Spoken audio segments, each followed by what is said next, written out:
ಕಲ್ಯಾಣ ರಾಜ್ಯಕ್ಕಾಗಿ Janata budget ಈ ಜನಾಗ್ರಹ ಸಭೆಯ ಅಧ್ಯಕ್ಷತೆಯನ್ನು ವಹಿಸಿಕೊಂಡು ಬೆಳಿಗ್ಗೆಯಿಂದ ನಮ್ಮೊಟ್ಟಿಗೆ ಬಹಳ ಉತ್ಸಾಹದಿಂದ ನಮ್ಮೆಲ್ಲರಿಗೂ ಸ್ಫೂರ್ತಿಯಾಗಿ ನಮ್ಮ ಈ ವೇದಿಕೆಯನ್ನು ಅಲಂಕರಿಸಿರುವಂತಹ ಪಕ್ಷದ ರಾಜ್ಯಾಧ್ಯಕ್ಷರಾದ ಅಬ್ದುಲ್ ಮಜೀದ್ ಮೈಸೂರವರೇ, ಅದೇ ರೀತಿ ವೇದಿಕೆಯಲ್ಲಿ ಆಸೀನರಾಗಿರುವಂತಹ ಎಲ್ಲ ರಾಷ್ಟ್ರೀಯ ಮತ್ತು ರಾಜ್ಯ ಮತ್ತು ಜಿಲ್ಲಾ ನಾಯಕರುಗಳೇ, ನನ್ನ ಎದುರಿಗೆ ಆಸೀನರಾಗಿರುವಂತಹ ಕಾರ್ಯಕರ್ತರೇ, ಪಕ್ಷದ ಹಿತೈಷಿಗಳೇ, ರೈತ ಹೋರಾಟಗಾರರೇ, ಮಹಿಳಾ ಹೋರಾಟಗಾರರೇ, ಮಕ್ಕಳೇ, ಎಲ್ರಿಗೂ ಕೂಡ ಮಧ್ಯಾಹ್ನದ ಶುಭ ಕಾಮನೆಗಳನ್ನು ಹೇಳ್ತಾ ಇದ್ದೇನೆ. ಐಸ್ ಕ್ಯಾಂಡಿಯೂ ಕೂಡ ಕೆಲವರು ತಿಂತಾ ಇದ್ದಾರೆ. ಟೀ ಕುಡಿದಿದ್ದೀರಾ, ಊಟ ಮಾಡಿದ್ದೇವೆ. ಈಗ ಒಂದು ಬಹಳ ವ್ಯಂಗ್ಯ ಮಾತ್ರ ಅಲ್ಲ, ಬಹಳ ಅರ್ಥಪೂರ್ಣವಾದಂತಹ ಒಂದು ಭಾಷಣವನ್ನು ಕೂಡ ನಮ್ಮ ಹಿರಿಯರಾದಂತಹ ಹೈಕೋರ್ಟ್ ವಕೀಲರಾದ ಅಡ್ವೊಕೇಟ್ ಬಾಲನ್ರವರು ನಿಮ್ಮ ಮುಂದೆ ವಿಚಾರ ಮಂಡನೆ ಮಾಡಿದ್ದಾರೆ. ನಾನು ಮತ್ತೊಂದು ಭಾಷಣಕ್ಕಾಗಿ ನಿಮ್ಮ ಮುಂದೆ ನಿಲ್ಲಿಲ್ಲ. ಯಾಕಂದ್ರೆ ಈ ವೇದಿಕೆ ಇಡೀ ದಿನದ ಈ ಹೋರಾಟದಲ್ಲಿ ಯಾರು ಬಂದು ಏನು ಮಾತಾಡಿದ್ರು ಕೂಡ ಆಡಿಯನ್ಸ್ ನೀವೇ. ಯಾರು ರಿಪಿಟೇಷನ್ ಮಾಡ್ತಾ ಇದ್ದಾರೆ, ಯಾರು ಹೊಸ ವಿಚಾರ ಮಂಡನೆ ಮಾಡ್ತಾ ಇದ್ದಾರೆ, ನೀವೇ ಜಡ್ಜ್ ಮಾಡಬೇಕಾದಂಥವ್ರು. ನಾನು ಕೆಲವೊಂದು ವಿಚಾರಗಳನ್ನ, ಇದುವರೆಗೆ ಪ್ರಸ್ತಾಪ ಆಗದಂತ ವಿಚಾರಗಳನ್ನ ಮಾತ್ರ ನಾನು ಪ್ರಸ್ತಾಪ ಮಾಡ್ತೇನೆ. ಅದಕ್ಕಿಂತಲೂ ಮುಂಚಿತವಾಗಿ ಇವತ್ತಿನ ಒಂದು ಸಿಹಿ ಸುದ್ದಿಯನ್ನ ನಮ್ಮ ರಾಜ್ಯಾಧ್ಯಕ್ಷರು ನಿಮ್ಮೊಂದಿಗೆ ಹಂಚಿಕೊಂಡಿದ್ದಾರೆ. ನಮ್ಮ ಹೋರಾಟಕ್ಕೆ ಒಂದು ಹೊಸ ಕಳೆ ಇವತ್ತಿಂದ ಬಂದಿದೆ. 1 ವರ್ಷದಿಂದ ಯಾವ ಒಂದು ಧ್ವನಿಯನ್ನ ನೀವು ಅಡಗಿಸ್ಲಿಕ್ಕೆ ಪ್ರಯತ್ನ ಪಟ್ಟರೋ ಆ ಧ್ವನಿ ಅಡಗಿಸಿಡುವಂತಹ ಧ್ವನಿಯಲ್ಲ, ಮತ್ತೆ ಅದೇ ಒಂದು ಚಾಕಚಕ್ಯತೆಯಿಂದ, ಅದೇ ಒಂದು ಸ್ಪಿರಿಟ್ ನಿಂದ ನಮ್ಮೆಲ್ಲರ ಸ್ಫೂರ್ತಿಯ ನಾಯಕರಾದ MK ಫೈಜಿರವರು ಇನ್ನೇನು ಕೆಲವೇ ಕ್ಷಣಗಳಲ್ಲಿ ನಮ್ಮ ಹೋರಾಟದ ಪೆಂಡಾಲಿಗೆ ಧುಮುಕ್ಲಿಕ್ಕಿದ್ದಾರೆ. ಫಿಸಿಕಲ್ ಆಗಿ ಅವರು ಇಲ್ಲಿಗೆ ಬರಲಿಕ್ಕೆ ಸಾಧ್ಯವಾಗದೇ ಇರಬಹುದು, ಭೌತಿಕವಾಗಿ ಅವರು ನಮ್ಮೊಂದಿಗೆ ಇರದೇ ಇರಬಹುದು. ಅವರು ಹಾಕಿಕೊಟ್ಟಂತಹ ಸಿದ್ಧಾಂತ ಇದೆಯಲ್ಲ, ಮಾನಸಿಕವಾಗಿ ನಾನು ಮಲಗಿದ್ರು, ನಾನು ಬಸ್ಸಲ್ಲಿದ್ರು, ನಾನು ಮದುವೆಯಲ್ಲಿದ್ರು, ನಾನು ಪ್ರತಿಭಟನೆಯಲ್ಲಿದ್ರು, ಅನ್ಯಾಯದ ವಿರುದ್ಧ ಧ್ವನಿ ಎತ್ತುವಂತಹ ಒಂದು ಮನಸ್ಸನ್ನ ನನಗೆ ಹಾಕಿಕೊಟ್ಟಿದ್ದಾರೆ ನನ್ನ ನಾಯಕರು. ಹಾಗಾಗಿ ಅವರು ಎಂದಿಗೂ ನನ್ನೊಂದಿಗೆ ಇದ್ದಾರೆ ಅಂತೇಳಿ ನಾನು ಭಾವಿಸಿಕೊಂಡಿದ್ದೇನೆ. ನೀವು ಕೂಡ ಇನ್ನು ಮುಂದಿನ ದಿನಗಳಲ್ಲಿ ಇನ್ನು ದೊಡ್ಡ ದೊಡ್ಡ ಹೋರಾಟಕ್ಕೆ ನಾವು ನಾಯಕತ್ವವನ್ನು ನೀಡಲಿಕ್ಕಿದೆ. ಹಾಗಾಗಿ ಬಿರಿಯಾನಿ, ಈ ಅನ್ನ ಸಾಂಬಾರ್ ಅಥವಾ ಏನು ಎಗ್ ಬಿರಿಯಾನಿ ತಿಂದು ನಾವು ಕೂರುವಂತಹ ಜಾಯಮಾನ ನಮ್ದಲ್ಲ. ಹೋರಾಟ ಹೋರಾಟ ಹೋರಾಟ. ಬಡ್ಜೆಟ್ ಸೆಷನ್ ನಡೀತಾ ಇದೆ ಮುಂದಿನ ತಿಂಗಳು. ನಾವು ಕೊಟ್ಟಿರುವಂತಹ ಬೇಡಿಕೆಗಳು ಒಂದು ವೇಳೆ ಅವರು ಇನ್ಕ್ಲೂಡ್ ಮಾಡಲಿಲ್ಲ ಅಂದ್ರೆ ಅದೇ ಸರ್ಕಾರದ ವಿರುದ್ಧ ಬೀದಿಗಿಳಿದು ಹೋರಾಟ ಮಾಡ್ಲಿಕ್ಕೂ ನಾವು ತಯಾರಾಗಿರ್ಬೇಕು. ನಾನೀಗ ಮಾಧ್ಯಮದ ಮುಂದೆ ಬೈಟ್ ಕೊಡ್ಬೇಕಾದ್ರೆ ಮಾಧ್ಯಮದ ಮಿತ್ರರು ಕೇಳಿದ್ರು, ನೀವು ಚುನಾವಣೆಯಲ್ಲಿ ಕಾಂಗ್ರೆಸ್ ಕೊಟ್ಟ ಭರವಸೆ ಇದುವರೆಗೆ ಈಡೇರಿಸಿಲ್ಲ, ಈಗ ನೀವು ಬಡ್ಜೆಟ್ ಅನ್ನ ನೀವು ಕೊಡ್ತಾ ಇದ್ದೀರಲ್ಲ, ಇದನ್ನ ಈಡೇರಿಸುತ್ತಾ ಅಂತ ಹೇಳಿ ನಾನು ಅವರಿಗೆ ಒಂದು ಮಾತನ್ನ ಹೇಳಿದೆ. Social Democratic Party of India 57 ಪುಟದ ಈ ಬಡ್ಜೆಟ್ ಕಾಪಿಯನ್ನ ಸರ್ಕಾರದ ಮುಂದೆ ಮಂಡಿಸ್ತಾ ಇದೆ. ನಾವು ಈ 57 ಪುಟದ ಭರವಸೆಯನ್ನು ಕೂಡ ಸಿದ್ದರಾಮಯ್ಯನ ಸರ್ಕಾರದ ಬಡ್ಜೆಟ್ ನಲ್ಲಿ ಇನ್ಕ್ಲೂಡ್ ಮಾಡ್ತಾರೆ ಎಂಬಂತಹ ಹಗಲುಗನಸು ನಾವು ಕಾಣ್ತಾ ಇಲ್ಲ. ನಮಗೆ ಗೊತ್ತುಂಟು, ಇದರಲ್ಲಿರುವಂತಹ 10, 15, 20 ಅಂಶಗಳನ್ನಾದ್ರೂ ಸೇರಿಸ್ಕೊಂಡ್ರೆ ಈ ರಾಜ್ಯದ ಬಡವರಿಗೆ, ಈ ರಾಜ್ಯದ ಅಲ್ಪಸಂಖ್ಯಾತರಿಗೆ, ಈ ರಾಜ್ಯದ ರೈತರಿಗೆ ಬಹಳ ಉಪಕಾರಿಯಾಗುತ್ತೆ. ಆ ನಿಟ್ಟಿನಲ್ಲಿ ಕೊಡಬೇಕಾದ್ರೆ ನಾವು ಹೆಚ್ಚನ್ನೇ ಕೊಡ್ತಾ ಇದ್ದೇವೆ. ನಾವ್ಯಾಕೆ ಕಡಿಮೆ ಕೊಡಬೇಕು?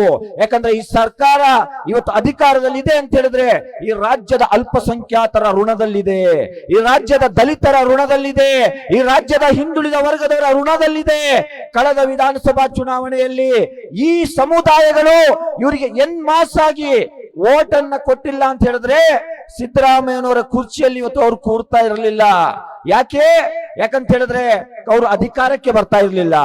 ಏನು ಮಾಸ್ ಆಗಿ ಈ ತಳ ಸಮುದಾಯದವರು ಓಟನ್ನ ಕೊಟ್ಟಿದ್ದಾರೆ.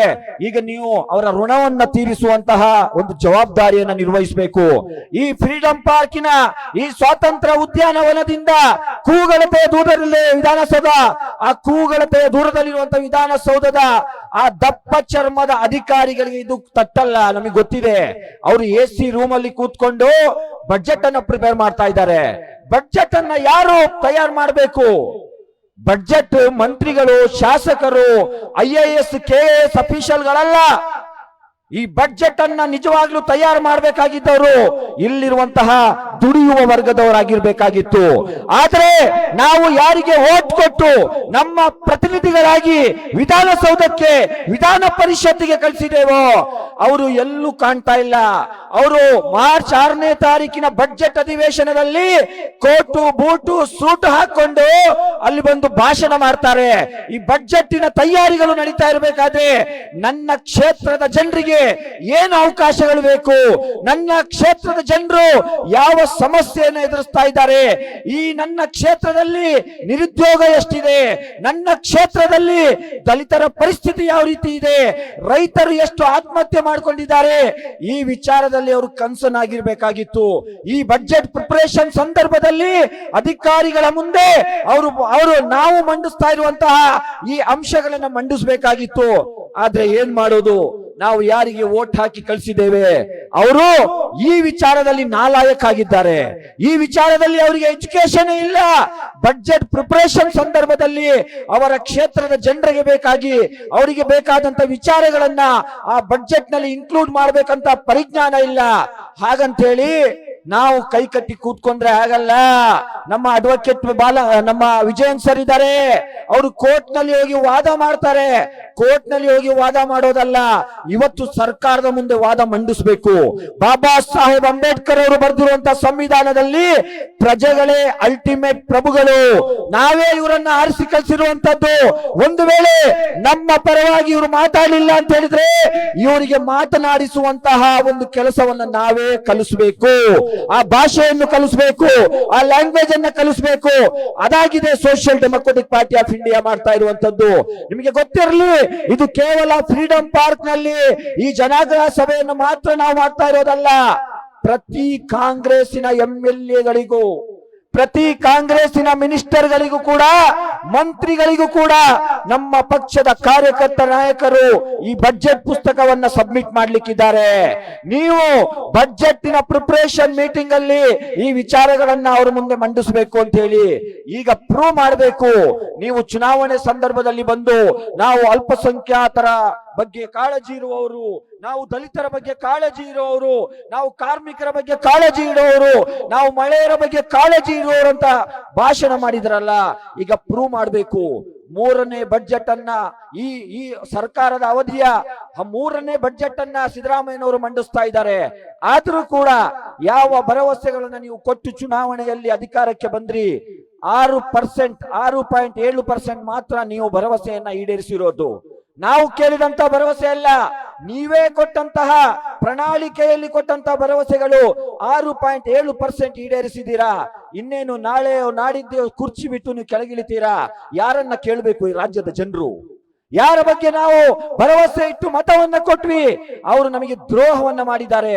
ಆ ನಿಟ್ಟಿನಲ್ಲಿ ಕೆಲವೊಂದು ಅಂಶಗಳನ್ನ ನಾನು ನಿಮ್ಮ ಮುಂದೆ ಇಡ್ತಾ ಇದ್ದೇನೆ. ಬಹಳಷ್ಟು ಅಂಶಗಳು ಇಲ್ಲಿ ಬಂದಿದೆ, ನಾನು ಅದನ್ನ ರಿಪೀಟ್ ಮಾಡೋದಿಲ್ಲ.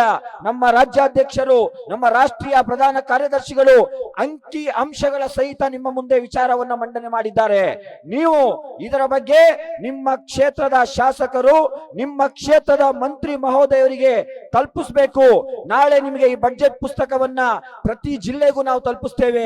ನಮ್ಮ ಅಕ್ಬರ್ ಹುಸೇನ್ ನಾಗುಂಡಿ ಅವರು ಬಂದಿದ್ದಾರೆ ರಾಯಚೂರಿಂದ. ಅವರು ಒಬ್ಬರೇ ಬರಲಿಲ್ಲ, ಅವರ ಧರ್ಮ ಪತ್ನಿಯನ್ನು ಕೂಡ ಕರ್ಕೊಂಡು ಬಂದಿದ್ದಾರೆ. ಇದಾಗಿದೆ Social Democratic Party of India. ಹೊಸಕೋಟೆಯಿಂದ ನಮ್ಮ ನಯೀಂ ಬಂದಿದ್ದಾರೆ, ಅವರ ವಿಡಿಯೋವನ್ನು ನಾನು ನೋಡಿದೆ. ನಮ್ಮ ಜನತಾ ಬಡ್ಜೆಟ್ ನ ಆಗ್ರಹಕ್ಕಾಗಿ ನಾನು ಫ್ಯಾಮಿಲಿಯೊಂದಿಗೆ ಬರ್ತಾ ಇದ್ದೇನೆ. Social Democratic Party of India ತನ್ನ ಮನೆಗೆ, ತನ್ನ ಕಾರ್ಯಕರ್ತರಿಗೆ, ತನ್ನ ಪಕ್ಷಕ್ಕೆ ಏನು ಕೇಳ್ತಾ ಇಲ್ಲ ಸ್ವಾಮಿ, ಈ ರಾಜ್ಯದ ಜನರ ಪರವಾಗಿ ನಾವು ಧ್ವನಿ ಎತ್ತಾ ಇದ್ದೇವೆ. ಹಾಗಾಗಿ ಇಲ್ಲಿ ಬಂದಿರುವಂತಹ ಪ್ರತಿಯೊಬ್ಬ ಹೋರಾಟಗಾರರು ಕೂಡ ನಿಸ್ವಾರ್ಥವಾಗಿ ನಾವು ಇಲ್ಲಿ ಬಂದು ಸೇರಿದ್ದೇವೆ. ಅದರಲ್ಲಿರುವಂತಹ ಪ್ರಮುಖ ಅಂಶಗಳು ಏನು? ಹಾಗಾದ್ರೆ ಅದು ಯಾವ ನಿಸ್ವಾರ್ಥತೆಯನ್ನ ನೀವು ಕಾಣಿಸ್ತಾ ಇದ್ದೀರಾ ಅಂತ ಹೇಳಿ ಜನರಿಗೆ ತಿಳಿ ಹೇಳಬೇಕಾಗ್ತದೆ. ಇವತ್ತು ಕರ್ನಾಟಕ ರಾಜ್ಯದಲ್ಲಿ ಉರ್ದು ಶಾಲೆಗಳು ಅದು ಮುಚ್ಚುವ ಹಂತಕ್ಕೆ ಬಂದು ತಲುಪಿದೆ. ಉರ್ದು ಅಂತ ಹೇಳಿದ್ರೆ ನೀವು ಕೇಳ್ಬೋದು, ಅದು ಕೇವಲ ಒಂದು ವರ್ಗ, ಒಂದು ಧರ್ಮಕ್ಕೆ ಸೇರಿದ ಸಂಸ್ಥೆಗಳಲ್ವಾ? ಇಲ್ಲ, ನಾನು ಉರ್ದು ಅಂತ ಹೇಳಿ ಏನು ಮಾತಾಡ್ಬೇಕಾದ್ರೆ ಸರ್ಕಾರಿ ಉರ್ದು ಶಾಲೆಗಳ ಬಗ್ಗೆ ಮಾತಾಡ್ತಾ ಇದ್ದೇನೆ. ಸರ್ಕಾರಿ ಉರ್ದು ಶಾಲೆಯಲ್ಲಿ ಕಲಿಯುವಂತ ವಿದ್ಯಾರ್ಥಿಗಳಿಗೆ ಕನ್ನಡವನ್ನ ಕಲಿಸುವಂತದ್ದು ಸರ್ಕಾರದ ಜವಾಬ್ದಾರಿ. ಕನ್ನಡ ನಮ್ಮ ಪ್ರಥಮ ಭಾಷೆ. ಆದರೆ ನಿಮಗೆ ಗೊತ್ತಿರಲಿ, ಬಹುತೇಕ ಉರ್ದು ಶಾಲೆಗಳಲ್ಲಿ ಕನ್ನಡ ಮಾಸ್ಟರ್ಸ್ ಗಳ ಅಪಾಯಿಂಟ್ಮೆಂಟ್ ರಿಕ್ರೂಟ್ಮೆಂಟೇ ಆಗಲಿಲ್ಲ. ಇದು ಯಾರ ಜವಾಬ್ದಾರಿ? ಇದು ಸರ್ಕಾರದ ಜವಾಬ್ದಾರಿ. ಸರ್ಕಾರವನ್ನು ನಾವು ಆಗ್ರಹ ಮಾಡ್ತಾ ಇದ್ದೇವೆ, ಉರ್ದು ಶಾಲೆಗಳ ಅಭಿವೃದ್ಧಿ ಆಗಬೇಕಾದ್ರೆ ಅಲ್ಲಿರುವಂತಹ ಶಾಲೆಯಲ್ಲಿ ಉರ್ದು ಶಿಕ್ಷಕರ ನೇಮಕಾತಿಯ ಖಾತ್ರಿಯನ್ನ ಈ ಬಜೆಟ್ ನಲ್ಲಿ ನೀವು ಪಡಿಸಬೇಕು. ಇದು ಈ ರಾಜ್ಯದ ಪರವಾಗಿ. ಯಾಕಂದ್ರೆ ಉರ್ದು ಶಾಲೆಯಲ್ಲಿ ಕಲ್ತಂತವರು ಈ ದೇಶದ ಸೈಂಟಿಸ್ಟ್ ಆಗಿದ್ದಾರೆ. ಮೌಲಾನಾ APJ ಅಬ್ದುಲ್ ಕಲಾಂ ಉರ್ದು ಶಾಲೆಯಲ್ಲಿ ಕಲ್ತಂತವರು ಈ ದೇಶದ ಪ್ರಪ್ರಥಮ ಶಿಕ್ಷಣ ಮಂತ್ರಿ ಕೂಡ ಆಗಿದ್ದಾರೆ. ಎಲ್ಲಿಂದ ಅವರಿಗೆ ಪ್ರೇರಣೆ ಸಿಕ್ಕಿದ್ದು? ಅದೇ ಉರ್ದು ಶಾಲೆಯಿಂದ. ಆ ಉರ್ದು ಶಾಲೆಯಲ್ಲಿ ಕಲಿತಾ ಇರುವಂತಹ ಇಂದಿನ ಮಕ್ಕಳಿಗೆ ಉತ್ತಮ ಶಿಕ್ಷಣವನ್ನ ಕೊಟ್ರೆ ನಾಳೆ ಈ ದೇಶದ ಅತ್ಯುನ್ನತ ಸೈಂಟಿಸ್ಟ್ ಗಳ ಸಾಲಿನಲ್ಲೂ ಉರ್ದು ಶಾಲೆಯಿಂದ ಕಲಿತಂತ ವಿದ್ಯಾರ್ಥಿಗಳು ಹೋಗ್ತಾರೆ. ಆ ಕಾರಣಕ್ಕೆ ಅವರಿಗೆ ಉತ್ತಮ ಶಿಕ್ಷಣ ಸಿಗಬೇಕು. ಇದು ಸೋಷಿಯಲ್ ಡೆಮೊಕ್ರಾಟಿಕ್ ಪಾರ್ಟಿ ಆಫ್ ಇಂಡಿಯಾದ ಆಗ್ರಹ ಆಗಿದೆ. ಅದೇ ರೀತಿ ಉರ್ದು ಭಾಷಾ ಸಾಂಸ್ಕೃತಿಕ ಅಭಿವೃದ್ಧಿಗಾಗಿ 100 ಕೋಟಿ ರೂಪಾಯಿಯನ್ನ ಮೀಸಲಿಡಬೇಕಂತ ಹೇಳಿ ನಾವು ಡಿಮ್ಯಾಂಡ್ ಅನ್ನ ಇಟ್ಟಿದ್ದೇವೆ. ಯಾಕಂತ ಹೇಳಿದ್ರೆ ಉರ್ದು ಭಾಷೆ ಅದು ಸ್ವಾತಂತ್ರ್ಯದ ಪೂರ್ವದ ಇತಿಹಾಸ ಅದಕ್ಕೂ ಕೂಡ ಇದೆ. ಕೇವಲ ಸ್ವಾತಂತ್ರ್ಯ ನಂತರದ ಇತಿಹಾಸ ಅಲ್ಲ. ಈ ದೇಶದ ಸ್ವಾತಂತ್ರ್ಯ ಹೋರಾಟದ ಚಳುವಳಿಯಲ್ಲಿ ಉರ್ದುವಿನಲ್ಲಿ ರಚಿತವಾದಂತಹ ಕವನಗಳು ಅದು ಸ್ವಾತಂತ್ರ್ಯ ಹೋರಾಟಗಾರರಿಗೆ ಸ್ಫೂರ್ತಿಯಾಗಿತ್ತು. ಅದರ ಬಗ್ಗೆ ನಾನು ಪ್ರಸ್ತಾಪ ಮಾಡ್ಲಿಕ್ಕೆ ಹೋಗೋದಿಲ್ಲ. ಅಂತಹ ಭಾಷೆಯನ್ನ ಉಳಿಸುವಂತದ್ದು, ಅಂತಹ ಭಾಷೆಯ ಅಭಿವೃದ್ಧಿ ಪಡಿಸುವಂತದ್ದು ನಮ್ಮ ಆಳುವ ಸರ್ಕಾರಗಳ ಜವಾಬ್ದಾರಿ. ಅದೇ ರೀತಿ ಕರ್ನಾಟಕದಲ್ಲಿ ಇನ್ನೊಂದು ಬಲಿಷ್ಠವಾದ ಸಮುದಾಯ ಬ್ಯಾರಿ ಸಮುದಾಯ. ಈ ಬ್ಯಾರಿ ಸಮುದಾಯವು ಕೂಡ ಈ ರಾಜ್ಯದ ಆರ್ಥಿಕತೆಯಲ್ಲಿ, ಈ ರಾಜ್ಯದ ಕೈಗಾರಿಕತೆಯಲ್ಲಿ, ಈ ರಾಜ್ಯದ ಸಾಂಸ್ಕೃತಿಕ ವಿಭಾಗದಲ್ಲಿ ಅತ್ಯಂತ ಉನ್ನತವಾದಂತಹ ಕೊಡುಗೆಗಳನ್ನು ಕೊಟ್ಟಿದೆ.